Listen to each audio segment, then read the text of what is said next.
Good afternoon, everyone. Good afternoon, our beautiful ladies, ready to dissect today's topic. You're welcome to Safe Settings again.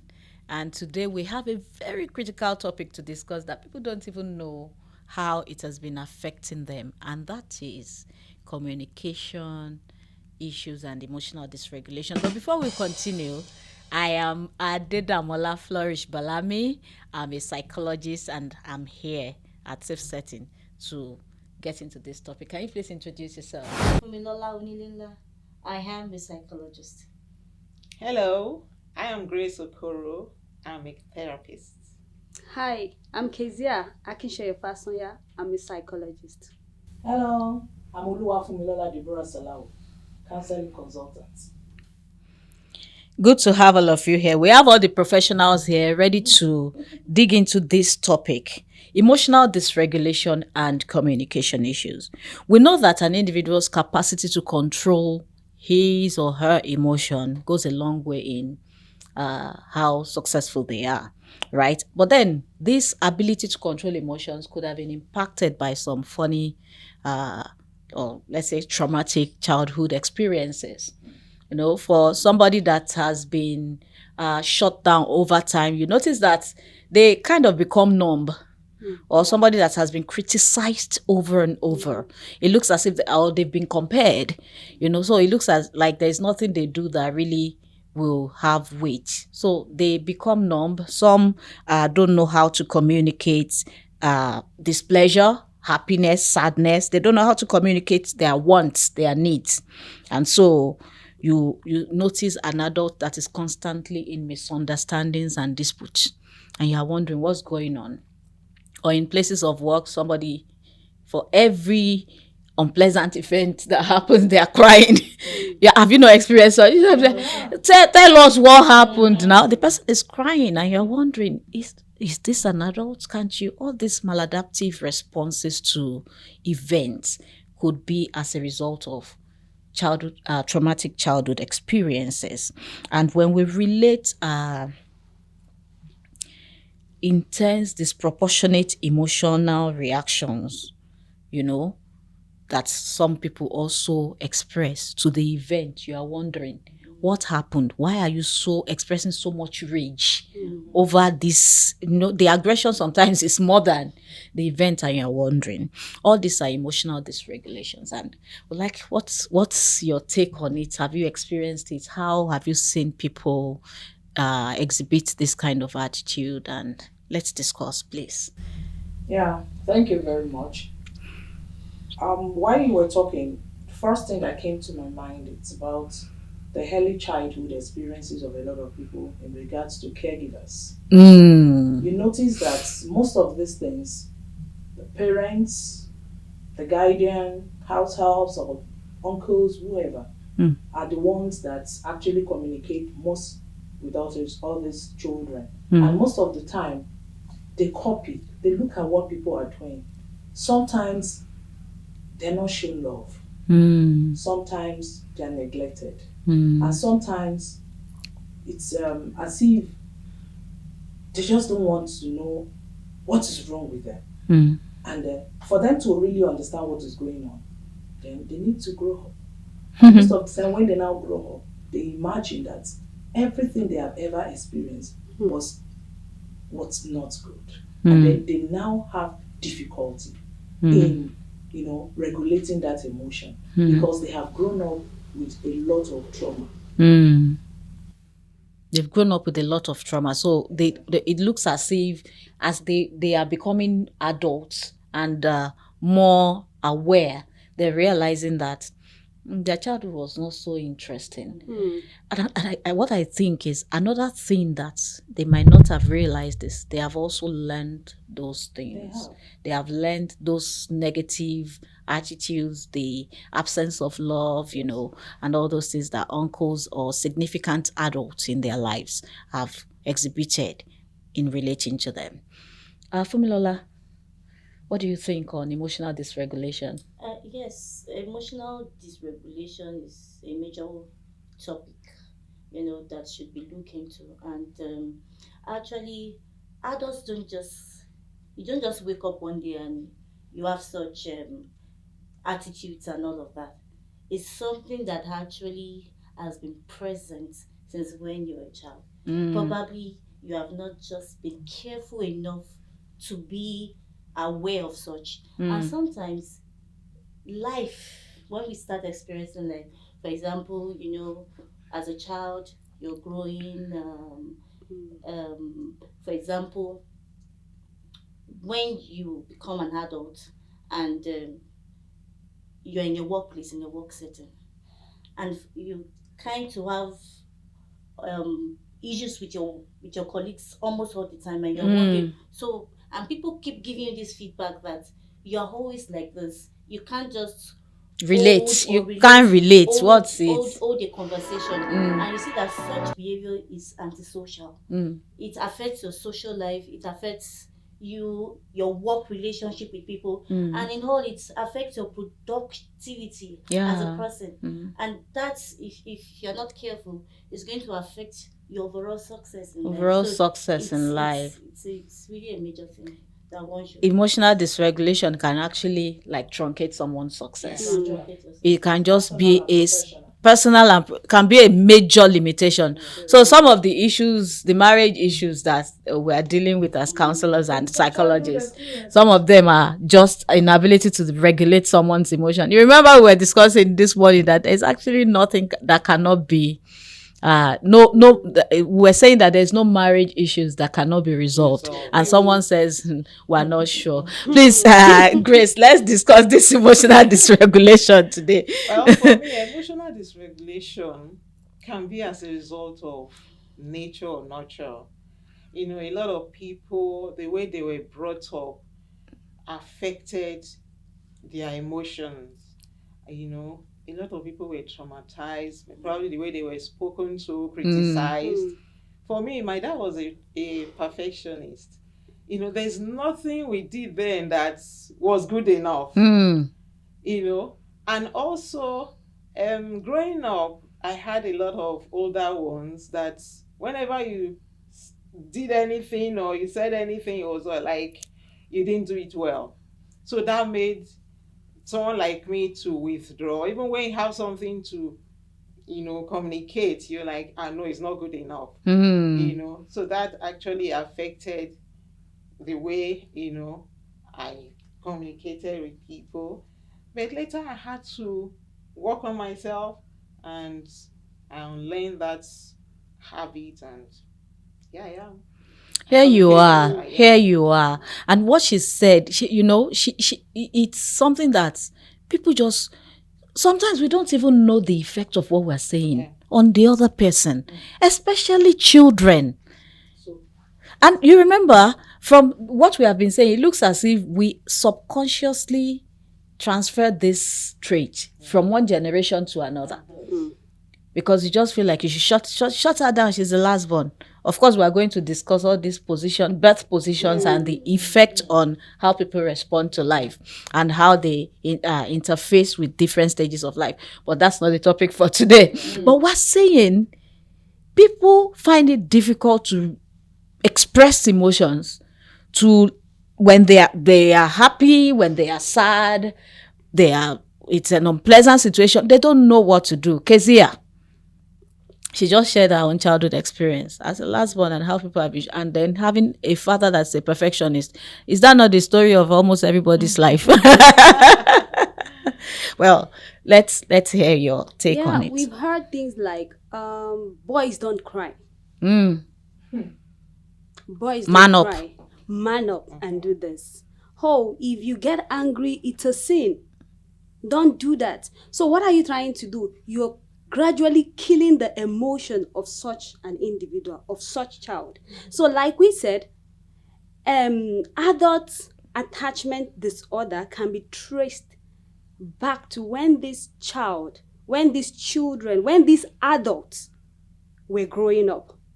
So what kind of emotional bond do they have with their caregiver? And when we say caregiver, the parents, the uncles, the auntie, the guardians. Okay, when are they always available with the child?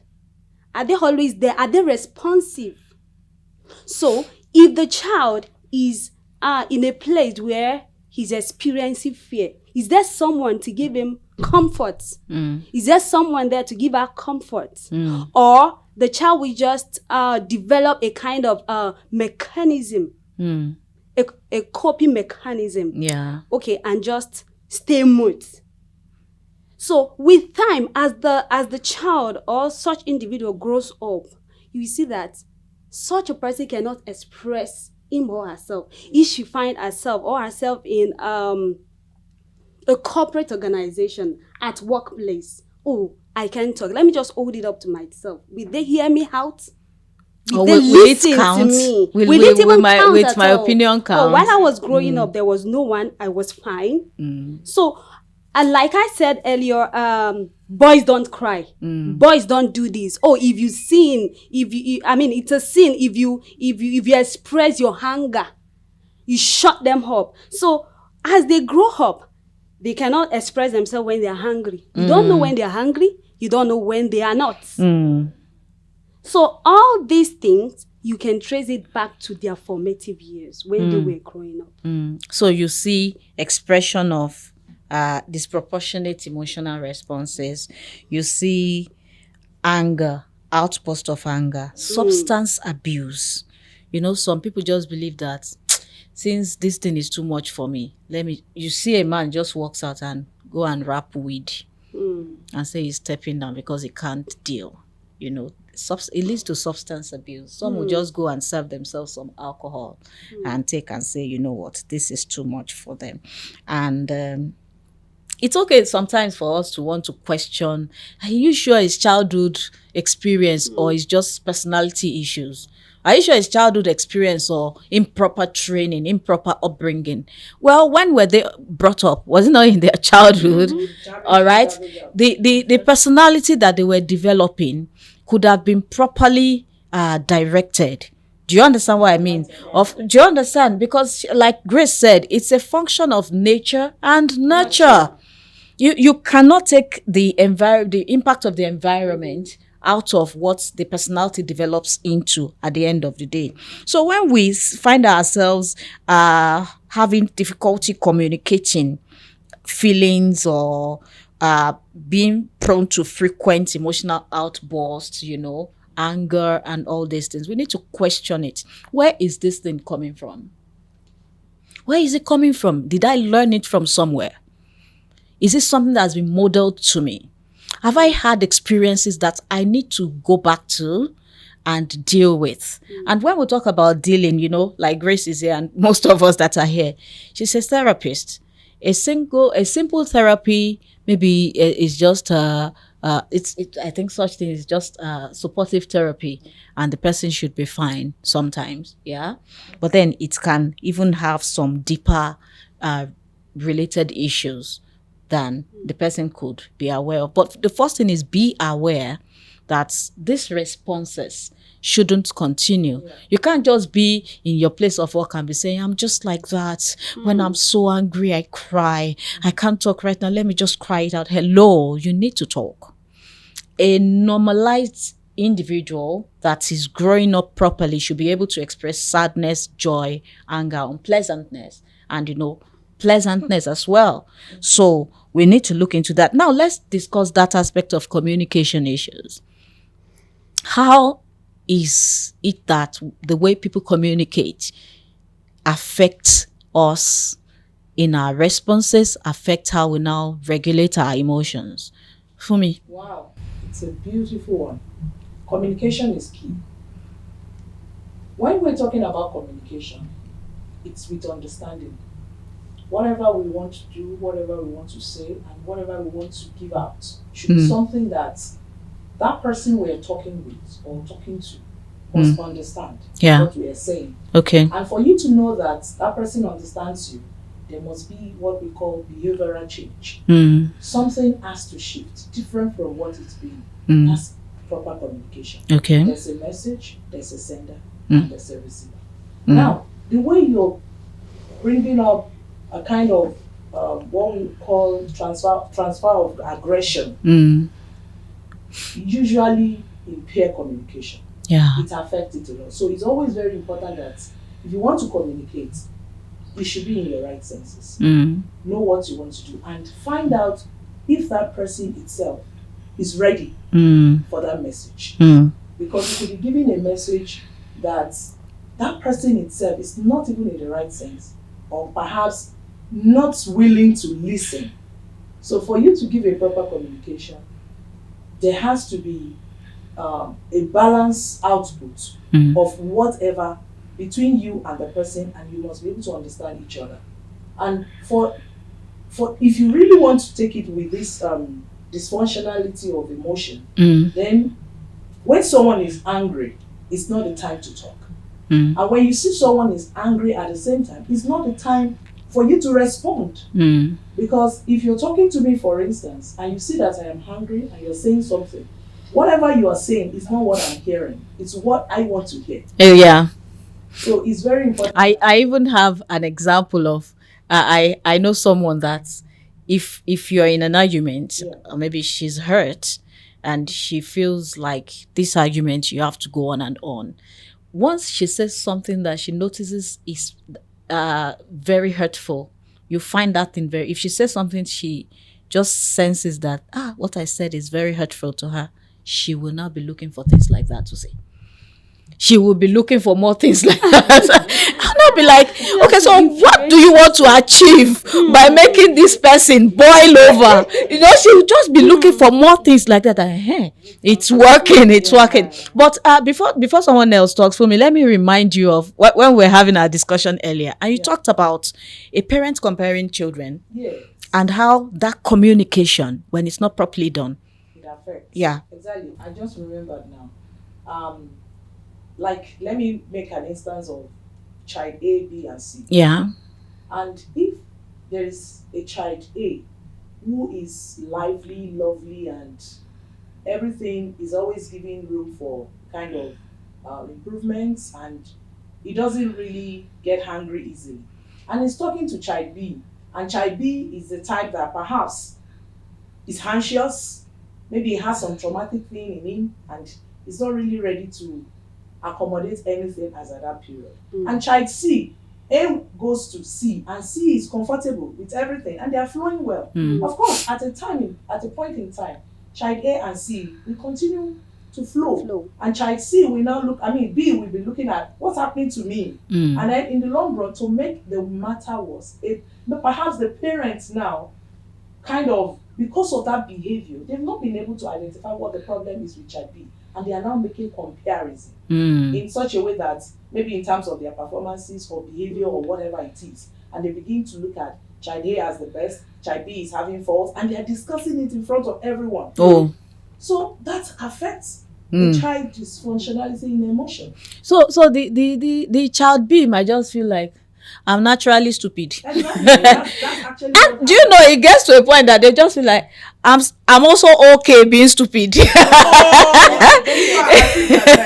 know? In real life, and I experienced it. Imagine. They just feel like, it took the grace of God to actually unwind all those kind of whatever it is. wiring, yeah. Exactly. And then we have to take time to talk. It was a talk therapy. We had to even go for learning to know how to unwind it for him to now be okay, because it affected him. It affected him when he grew up, and then he was withdrawn. He was not social. He was always moody, and these are things that happen. And you were sincere. Exactly. You were just being sincere parents. That's the issue.